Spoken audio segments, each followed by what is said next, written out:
오늘 기록에 남길 마이크를 또 냈구만. 오늘 기록에 남길 그림입니다. 제목은 환희의 눈물, 환희의 눈물. 이건 로이 리텐슈타인이라는 화가의 행복한 눈물이라는 만화 같은 그림이 있어요. 그 그림에서 이제 영감을 얻어서 제 나름대로 이제 패러디를 한 거죠. 환희의 눈물. 그냥 로이 리텐슈타인의 행복한 눈물이라는 거는 우리가 일반적으로 그냥 행복하다, 불행하다, 이런 어떤 개념,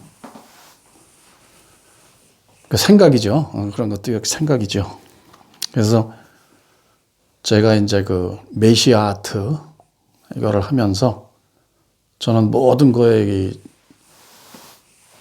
중심이 스스로의 존재를 확인하는 거에 이제 거의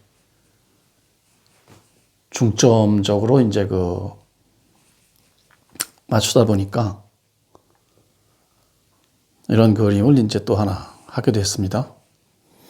그림에 나오는 여인이라든가 이것은 큰 의미는 없고요. 아까 얘기한 환희의 눈물은 행복을 얘기하는 거겠죠. 이제 서양 사람이니까. 근데 행복이라는 거는 또 불행이라는 상대적 개념에서 비롯된 행복이라는 또 하나의 개념이니까 그런 것은 행복하다고 해도 불완전한 행복. 어떻게 또 말로 또 얘기하다 보면 불행한 행복이랄까요? 불행한 행복. 그런 것이죠. 거기서 잠시 맛보는 어떤 그런 그야말로 그것도 또는 생겼다가 없어지는 거니까 또 불행해지잖아요. 물론 불행도 생겼다 없어지고 행복도 생겼다 없어지고 이렇게 이제 롤러코스터처럼 이제 그런 것이 우리 살면서 왔다 갔다 하는데요. 이제 그런 왔다 갔다 하는 것은 진실이 아니다. 왔다 갔다 하는 것은 진실이 아니다. 생멸하는 것은 참된 진짜, 그러니까 진짜가 아니다. 진짜를 진실, 참실체를 바탕으로 한 가운데에서 일어나는 하나의 현상일 뿐이다. 그래서 행복은 로이 리텐슈타인의 행복한 눈물의 행복은 어떻게 보면 우리가 이렇게 수행하는 사람들 입장에서 보면 좀 측은한 행복이다. 이렇게 저는 이제 정의를 내려서 여기에 나오는 환희의 눈물은 스스로의 성품을 확인한 깨달음의 눈물을 저는 표현하고 싶었던 겁니다. 깨달음의 눈물, 그렇죠. 제정신이 돌아온 거니까. 제정신이 뭔지도 모르고 정신분열증 상태에서 오락가락 하다가 그야말로 제 정신을 차리고 난 뒤에 그 모든 것이 헛거였구나. 내가 헛생각에 시달리고 살았구나. 진작 알았더라면 아까 얘기한 것처럼 행복하면 그냥 행복한 대로 또 즐기고, 불행한 대로 불행하면 또 불행한 것을 인정하고 있어도 이것이 진짜가 아니고 헛것이라는 것이니까, 헛것. 그러니까 그만큼 느껴지긴 하더라도 그렇게 고통스럽지는 않았을 것을 하면서 이제 그런 것을 알고 나면 그때 느끼는 그 완전한 행복, 그것이 여기 표현된 깨달음의 눈물을 흘리게 하는 것이다 라는 그런 내용이죠.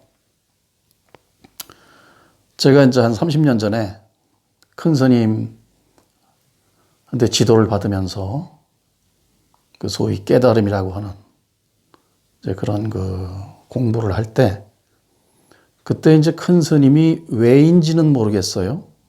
그런데 같이 공부하는 사람들끼리 이렇게 교류를 못하게 하시더라고요. 그러니까 뭐 서로 뭐 너희들끼리 뭐 이러니 저러니 얘기해봤자 다 소용없다. 필요 없으니까 그런 거 하지 마라. 그러시기도 하고, 또 그때 뭐 특별히 이렇게 서로가 이렇게 먼발치서 아니면 뭐 이렇게 오고 가고 하더라도 그냥 이렇게 눈인사만 나누고 뭐 할 뿐이지 서로가 무덤덤했죠. 그때만 해도 이제 그 뭐 온통 그냥 그 화두만 뭐 오나 가나 서나 뭐 무엇을 하든 그냥 완전 정신 쑥 빠진 상태처럼 그냥 화두만 들고 있는 거니까요. 뭐 그렇게 뭐 사람에 대한 호기심도 없고 그러긴 했습니다. 근데 어느 날, 꼭 여러 사람하고 같이 이렇게 안 만나시고 독대를 하세요. 그 제자들하고. 독대를 하시는데, 어떤 분이 그 제자인데, 개인적으로 뭐 서로가 이제 그 뭐 신상은 잘 알고 있죠. 직업이 뭐고, 나이가 몇 살이고, 이런 건 아는 그런 사람인데, 안에서 굉장히 펑펑 울고 나오더라고요. 그래서 나는, 큰 스님한테 굉장히 혼났나? 그러고 이제 그 다음에 제가 들어가야 되는데 겁먹었죠. 겁먹고 들어갔더니 의외로 그 스님은 아주 굉장히 행복한 모습이시더라고요. 그래서 이제 삼배를 올리고 앉아서 가만히 있었는데 그 사람 왜 울고 나가요? 뭐 이럴 수도 없는 거고. 가만히 있었더니 어서 너도 빨리 한 소식을 해서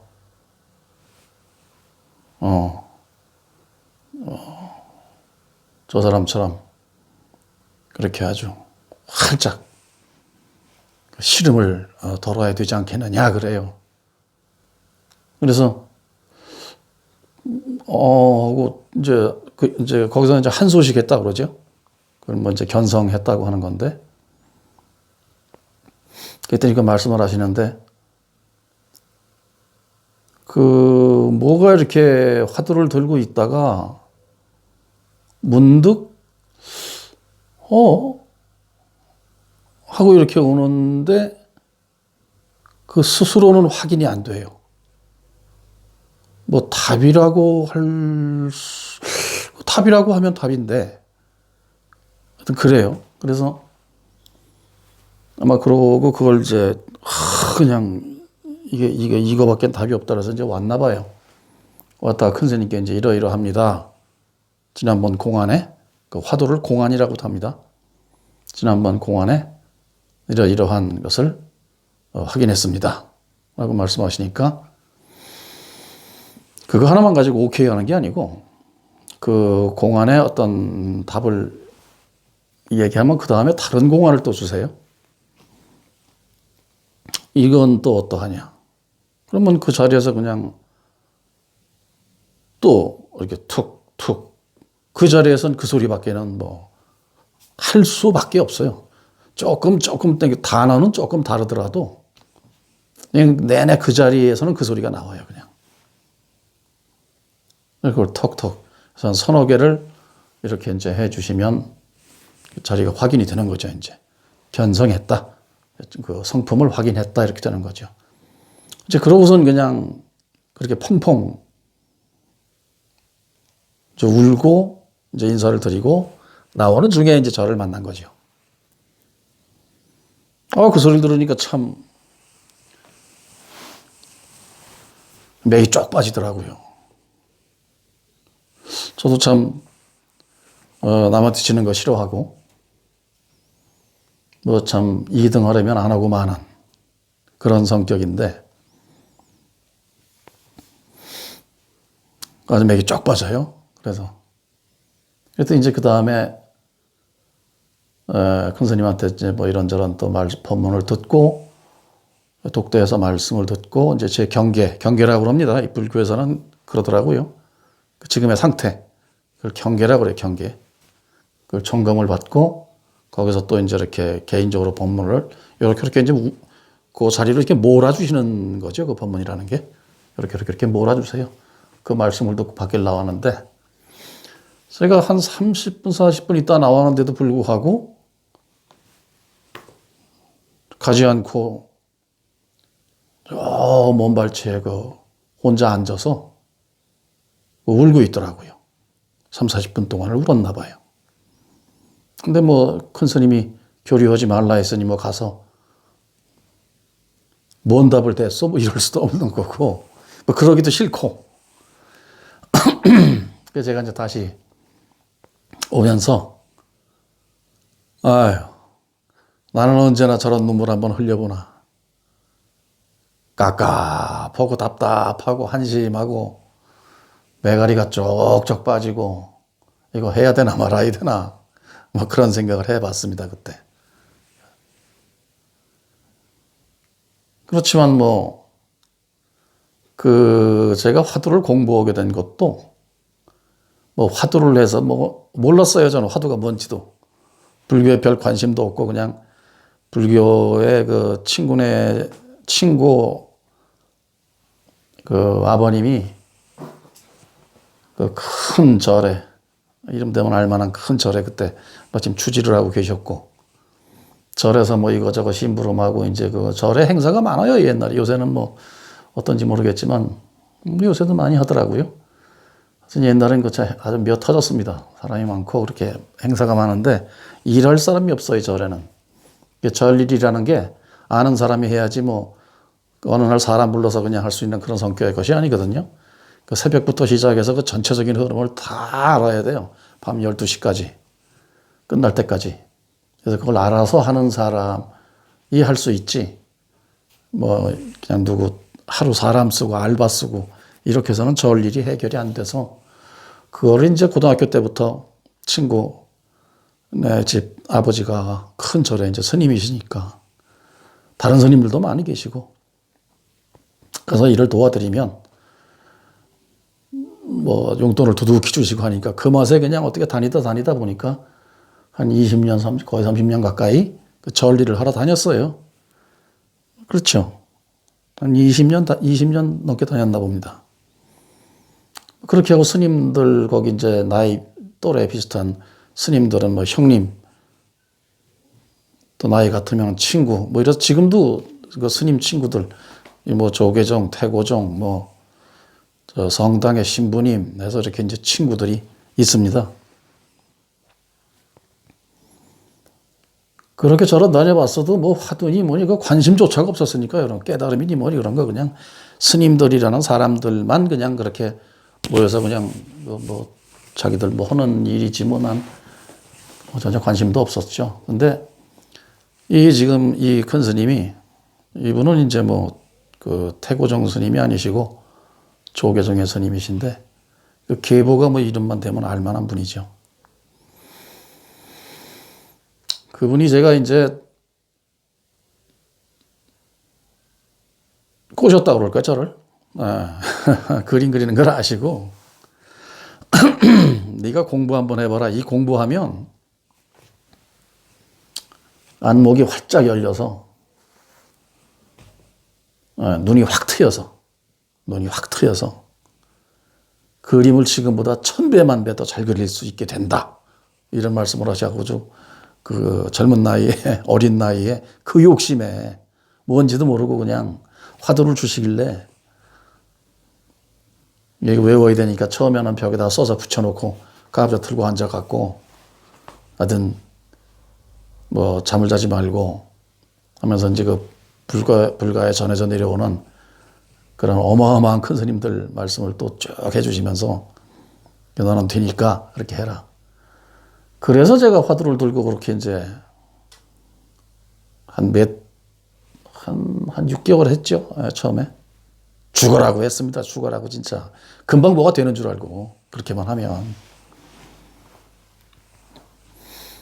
그랬더니 하여튼 그분이 이렇게 이제 울고 불고 좋아서 그냥 환희의 눈물이죠. 그분은 환희의 눈물.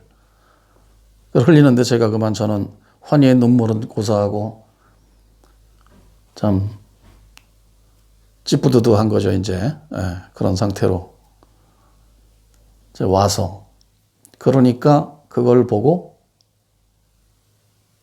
나도 빨리 저렇게 한번 울어봐야 되겠다. 저런 눈물의 맛을 좀 봐야 되겠다. 그러려면 빨리 깨쳐야 되겠다. 그래갖고 갔다 와서 아주 더 했죠. 아주 더 했습니다. 죽나 사나 한번 해보자 그러고. 하여튼 그래서 이제 그 표현을 이렇게 이제 환희의 눈물이라고 했어요. 환희의 눈물이라고 했고, 이런 거를 이제 그려봤고, 그 이후로 이제 지금 한 30년, 그야말로 이제 한 소식을 했는데, 아니, 30년 만에 한 게 아니고, 그러고 나서 한 2달인가 있다가,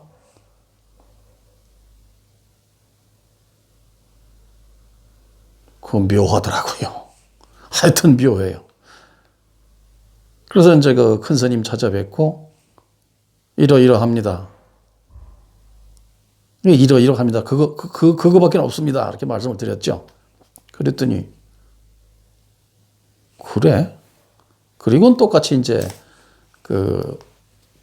몇 가지 화두를 더 그 앞에서 이렇게 주시는데, 거기서 뭐 턱턱 하는 건 아니고, 한 10분, 20분, 가만히 이렇게 화두를 들여다보니까, 그것도 또 뭐 그거밖에 답이 없더라고요. 그래서 이러이러합니다. 그 다음엔 이렇고, 뭐 조주 묻자라는 묻자 화두, 제자가 묻기를 조주 스님에게, 개가 지나가니까 저 개도 불성이 있습니까? 없습니까? 그랬더니 조주 스님이 했다는 거죠. 이 의지가 어떠하냐? 이제 이렇게 또 물어보시는 거예요. 조주 묻자 하는 이 의지가 어떠하냐? 그러면 거기에 대해서 이러이러합니다라고 한마디가 툭 그냥 저절로 나와요, 그때는. 그래서 서너 가지를 그렇게 하고 난 뒤에는 이제 인가를 하시는 거죠. 그걸 초견성이라고 한다 하면서 앞으로 이것을 가지고 어떻게 해서 이제 그 오후 보림이라는 그 깨달은 뒤에 또 수행이죠. 깨달은 후에 수행. 그 자리를 안 놓치고 이제 잡기 위해서 그걸 해라 하는 말씀을 해주셔서 그걸 그 이후로 이제 30년을 했습니다. 근데 저는 그 사람처럼 눈물이 저렇게 환희의 눈물이 펑펑 나올 줄 알았는데 모르겠더라고요.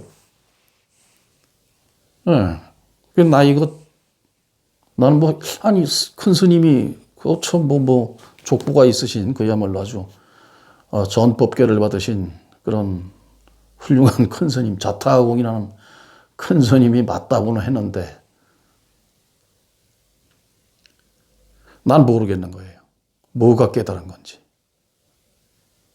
깨닫고 난 뒤에 뭐가 좀 다르냐 만약에 물어본다면 사실은 그 말씀을 드리려고 하기 전에 새벽 한 4시쯤 됐나요? 가부좌를 들고 앉아있다가 가부좌 힘들어요, 진짜. 진짜 힘들어요. 다리가 마비가 돼요, 나중에. 엉덩이부터 다리까지가. 허리 끊어지고. 하여튼 그래도 허리 끊어지면 끊어지더라도 그건 알아야 되겠다 그래서 그냥 했는데 하여튼 새벽 4시쯤 여름이라 통이 좀 늦게 트죠. 한 5시쯤 트는데 하는 건 있어요. 하는 건 있어요. 그래서 밖을 나가서 저희 집이 그때 산 거의 꼭대기에 있었는데 산 아래 집들이 쫙 보이죠.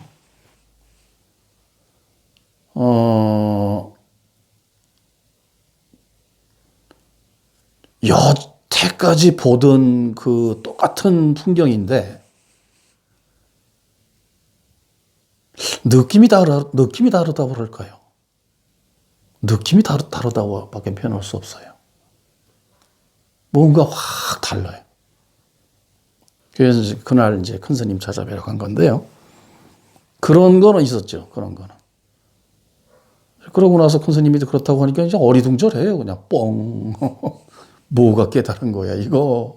남의 눈물이 안 나오는 거야. 그러고도 모르겠는 거야, 계속 하여튼. 그 뒤에 뭐 이런 거 저런 거 화두를 답은 줄줄이 얘기하는데. 그래서 그렇게 해라 해서 그냥 또 무대포로 뭐 에라 모르겠다. 난 뭐가 뭔지 모르겠다.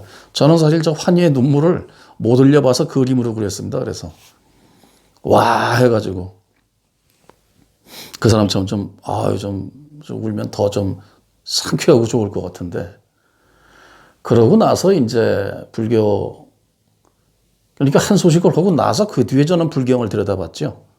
다른 건 다 필요 없고 그냥 큰 스님도 너는 반야심경하고 금강경이나 봐라.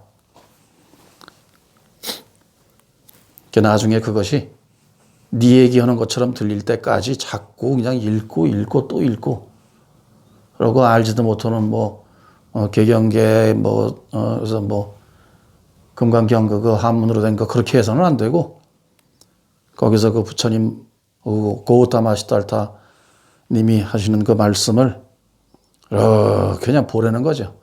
그 단어의 뜻을 자꾸 생각하지 말고 그냥 이렇게 보래요. 그냥 보래.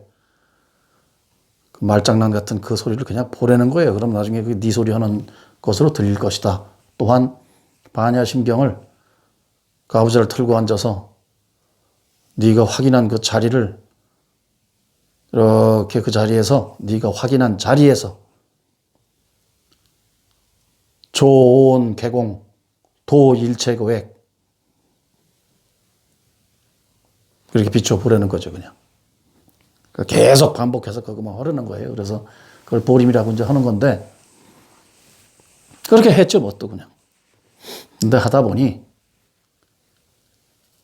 그때 한참 도노 돈수냐 그러니까 한 방에 깨달아서 한 방에 맞히느냐 도노 점수냐 하는 논란이 있었나 봐요. 그 불가에. 그래서 큰 스님이 이제 저한테 너는 이 문제를 어떻게 생각하느냐 그러시길래 저는 도노 돈수가 뭐고 도노 점수가 뭔지도 몰랐습니다. 근데 그 내용 그게 무슨 소리입니까 그랬더니 그 얘기를 해주세요. 그래서 그러고 나서 점수가 돈수고 돈수가 점수인데 뭐 그런 소리를 가지고 싸우십니까?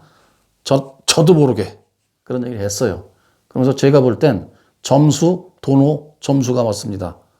또는 점수, 도노, 점수, 도노, 점수, 도노, 점수, 도노, 점수, 도노 그냥 하면서 계속 확인하는 거예요. 깨닫고 아하 하는 게 막 그 뒤에도 그냥 30년 동안 주구장창 끊임없이 생기더라고요. 맞아. 그래. 법문집을 볼 때마다 또는 깨달으신 스님의 법문을 들을 때마다 아무리 연세 많은 스님이라도 그냥 이렇게 법문 오시는 거 보면 불경 평생 줄줄 외워가지고 당신도 모르는 소리 계속 그냥 이렇게 앵무새처럼 하는 그런 양반들이 있고요. 실로 당신이 그 확인한 자리를 끝끝내 굳건하게 붙잡고 그 자리에서만 말씀하시는 그런 분이 계시고 그래요. 그러니까 불경 외워서 말로 하시는 분 말씀은 귀에 들어오지도 않아요. 이런 거는. 뭐 그런 소리 나도 읽어보고 외워서 할 수 있으니까. 근데 그 말은 또 이렇게 확인한 자리에서는 그 말이 필요가 없어요. 그런 소리가. 들을 필요도 없어요. 일고의 가치가 없는 소리에 건다. 그렇기 때문에 깨달으신 분이 그 점수하시는 그런 말씀, 그런 것은 뭐 내기 이심전심, 그냥 이심전심 하나가 돼서 그게 꼭 그 내기하는 것처럼 그렇게 들립니다. 이제 그런 것을 쭉 들으면서 그 보림이라는 걸 하죠. 그래서 저는 이제 이 그림에 나오듯이 환희의 눈물은 흘리지를 못하고 그냥 소가 뒤로 가다가 쥐잡듯이 어떻게 이렇게 돼갖고 이렇게 해서 지나다 보니 독도를 하느라고 한 20년은 그냥 뭐 수행은 쭉 했지만 이런 그림 그릴 생각을 못했죠. 일본하고 이제 맞짱 뜨고 계속 그러느라고. 그랬다가 이제 저 역시 이제 삶과 죽음의 이 문제를 생각해 볼 나이도 됐고, 나이가 이제 65세니까요. 해서 이제 메시아 아트를 이렇게 하면서 그동안 제가 한 30년 그 보림이라는 그 과정, 불교에서는 보림이라고 그래요. 그것을 하고 지금까지 쭉 왔는데 그것이 어떤 것인가 과연. 꼭 깨달음이 저는 뭐 다행히도 뭐 1년 정도 그렇게 뭐 긴 시간은 아니게 그 아주 벽 쳐다보면 부처되는 줄 알고 벽이 뚫어져라. 그 벽만 뚫어지면 진짜 부처되는 줄 알고 저는 진짜 그 앉아 있다가 도통하면 벽 밖에 있는 저희가 뭐가 보이는 줄 알았어요. 부처가 되면, 도통하면. 근데 똑같이 벽이 보이더라고요. 아, 해도 벽은 그대로 보이더라고요, 그냥. 그렇게 해서 이렇게 하다가, 과연, 이런 말이 좀 제가 뭐 할 자격은 없습니다. 제가 출가한 스님도 아니고, 뭐 주변에도 지금 참 아주 꼿꼿하게 제 친구 되시는 스님도 한 40년 가까이 교류하는 스님도 있는데 이런 깨달음에 대한 얘기는 절대 안 해요. 그분은 아주 계율 지키시는데 아주 자타가 공인하는 분이라 그분도 이제 뭐 60 넘으신 저 중견 스님이시죠. 장년의 스님이시죠. 내가 감히 평생을 그 10대에 출가해서 지금 60이 넘은 그 아무리 친구라도 그 스님한테 감히 제가 무슨 뭘 어쩌고 저쩌고 할 자격? 하여튼 그런 게 안 되죠, 저는. 그래서 안 합니다. 근데 그 스님이 감은 잡아요, 이렇게. 이화백이 말하는 거 보면은 아라한 꽈는 자가 되는 것 같다. 그래요. 그 불교에선 아라한이라는 게 그 부처님 제자로서 이렇게 깨달은 분들을 아라한이라고 그런다고 그럽니다. 그런다고 해요. 그러면 그런가 보다 하고 좀 웃고 마는 거죠. 뭐 아라한이면 어떻고 부처면 어떻고 중생이면 어떻고 그 뭐 관계 없어요. 뭐 그러거나 저러거나 다 붙인 이름이니까. 그래서 이제 이런 말씀도 어떻게 하는지 모르겠지만 지금 와서 이렇게 보면 제가 메시아 아트를 하는 이유도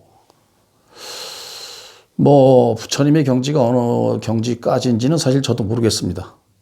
그러나 내가 본 거 이상으로 그분이 봤다면 그거는 이제 어떤 신통이 생겨서 진짜 뭐 33천의 하늘을 이렇게 앉아서 홀로그램 보듯이 그냥 아니면 퍼스피런스나 지금 저 허블 망원경이 천체를 저렇게 그냥 사진 찍어 보내는 것처럼 그렇게 보듯이 앉아서 이렇게 보시는 건지 그런 건 제가 모르겠지만 그러나 제가 볼 땐 그건 아니다. 확인을 하고 알게 된 그 자리 이상도 이하도 아니다. 그래서 제가 그렇다면 이것은 내가 소위 깨달음이라는 게 뭐가 있어서 그거를 성취했기 때문에 내가 이 자리를 본 것이냐. 그게 아니라는 거죠. 원래 있었던 것을 확인한 것 뿐이다. 아무리 30년을 해봐도 그대로예요. 이 자리는 그대로예요, 그대로. 30년을 했으면 여기서 뭔가 뽕 해갖고 저야말로 예수님도 만나고 부처님도 만나고 고우타마시탈타 부처님도 만나고 또 하늘에 계신 하나님 아니면 그 부하 부하 뭐라 그러나 천사 또 접견을 좀 하고 깨달아서 30년을 수행을 했으면 완전히 거의 신격이 된 건데 뭐 해야 될 텐데 옛날에 보이던 귀신도 지금은 안 보이더라고요, 이제. 옛날엔 저희가 산을 좋아해서 산도 다니고 뭐 공동묘지에서 잠도 자고 뭐 어떤 그런 과였는데 산에 갔다가 뭐 어디 며칠 갔다가 잠잘 데 없으면은 공동묘지가 잠자기 제일 좋더라고요. 잔디밭도 있고. 그래서 그런데 잠도 자고 그러면 이제 뭐 귀신인지 뭔지 헛것인지 뭔지 이렇게 보이기도 해요. 같이 두런두런 얘기도 하고. 한참 얘기하고 나니까 옆에 분명히 얘기했는데 술 취해서 내가 꿈을 꿨나. 뭐 그렇게. 분명히 만나서 꿈을 꾼 건 아니고 분명히 얘기를 해서 대사 내용까지 기억나는데 하나님의 뭐 부하 천사는 그만두고 그렇게 보이던 귀신도 안 보이더라 이겁니다. 이제 그때는. 그래서 저는 이제 이 메시아 아트에 이 그림을 걸어놓고 이렇게 그려놓고 얘기하는 이유는 뭐 그분들은 그렇게 뭐 평생을 뭐 가부좌를 틀고 앉으셔가지고 잠도 안 주무시고 뭐 이렇게 저렇게 뭐 그렇게 해서 하는 게 더 뭐 확실할 수도 있고 한번 그렇게 하시는데 우리 같은 이제 우리 같은 이라니까 뭐 비하시키는 건 아니고요. 그냥 살기 바쁘니까. 친구 스님이 그런 말씀을 하시는데 참 공감을 했어요. 이 세상 사는 이 속가의 중생들은 목구멍 때우기 바빠서 참선하고 염불 부처님 법문 들을 시간도 없어서 깨달음이라는 게 진짜 하늘에 별 반 따기보다 힘들다. 그런 말씀을 하시길래 공감을 했어요, 제가. 뭔 지금 목구멍이 내일 당장 어떻게 될지 모르는데 앉아서 무슨 넋빠진 생각이나 하고 그쪽 이제 속세의 사람들이 볼 땐 넋빠진 생각이죠. 넋 빠진 게 원래 그게 참 자리인데 진짜 자리. 예. 넋이라도 있고 없고 근데 그 넋이라는 게 뭐 있다고 생각하는 그 생각조차 없는 것이 그 참 실체의 자리긴 한데요. 그렇게 얘기하죠. 멍한 자리가 멍한 게 실제 부처의 상태인데 이 멍청한 놈이라고 그러죠. 멍청한 놈. 그러니까 부처 이코로 멍청한 놈이에요. 멍청한 놈. 조금만 멍하면 그냥 이놈아 왜 멍청한 놈아 왜 넋놓고 앉아 있느냐 이러죠. 그러니까 이 선이라는 건 넋도 놓고 멍청하게 있는 겁니다. 그냥 멍청하게. 대가리에 있는 거 그냥 다 뭐 오거나 가거나 말거나 멍해갖고 멍청하게 있는 거예요. 그러니까. 그래서 고우타마 시탈타 부처님이 보리수 밑에서 멍 때리다 깨달으신 거예요. 이거 분명해요, 이거는. 나중에 죽고 나서 부처님 만나서 나 이놈의 자식아 내가 무슨 멍 때리다 깨졌다고 또 헛소리 했냐고 그러시면 아닙니까? 저는 그렇게 뭐 그 자리밖에 몰라서 그 멍청한 소리를 했습니다라고 말씀을 드릴 수밖에 없어요. 그래서 이 뒤에 이제 보면 느닷없이 웬 해골바가지를 그려놨나 이러는데 저게 환희의 눈물과의 관계가 있는 겁니다. 그 환희의 눈물하고 아주 밀접한 관계가 있어서 이 미리 그려놨어요. 제가 이 카메라 영상 조작을 잘 못해서 편집을 못해서 앉아서 또 그리면 또 시간 오래 걸리니까